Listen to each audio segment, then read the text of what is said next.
सुरेश धस यांनी धनंजय मुंडे यांच्यावर पुन्हा केले गंभीर आरोप। कृषी विभागातील घोटाळ्याचं रेड कार्डच दाखवलं।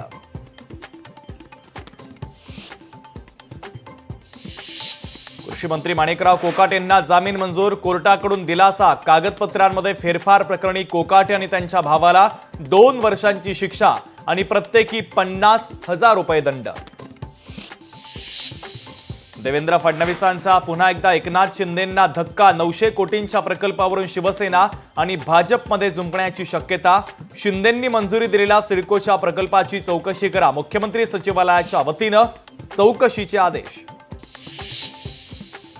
उपमुख्यमंत्री एकनाथ शिंदे यांना जीवे मारण्याची धमकी। गोरेगाव पोलिसांना अज्ञात व्यक्तीकडून ईमेल। रेखा गुप्ता बनल्या दिल्लीच्या 4थ्या महिला मुख्यमंत्री। मोदी शहांच्या उपस्थितीमध्ये घेतली पद आणि गोपनीयतेची शपथ। देवेंद्र फडणवीस, एकनाथ शिंदे आणि अजित पवार देखील शपथविधीच्या सोहळ्याला उपस्थित। 30 मार्च रोजी पंतप्रधान नरेंद्र मोदी आणि सरसंघचालक एकाच मंचावर येण्याची शक्यता। माधव नेत्रालयाच्या पायाभरणीसाठी दोघांना निमंत्रण। आणखी 2 लाख लाडक्या बहिणी अपात्र होण्याची शक्यता। फेब्रुवारीमधील अर्जांच्या छाननीनंतर अपात्रतेचा आकडा वाढणार। मंत्रालयातील वरिष्ठ अधिकाऱ्यांची माहिती। मुंबईतील पावाचं उत्पादन घटण्याची शक्यता। प्रदूषणासंदर्भातील सुनावणीच्या दरम्यान हायकोर्टाकडून लाकडी भट्टीला पर्याय शोधण्याचे आदेश। तर इराणी कॅफेच्या विरोधात कारवाई थांबवण्याची माजी नगरसेवकांची मुख्यमंत्र्यांकडे मागणी।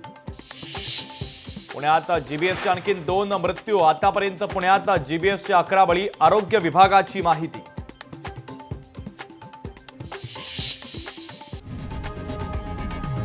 लोकशाही मराठी ऐका, पहा, जागरूक रहा।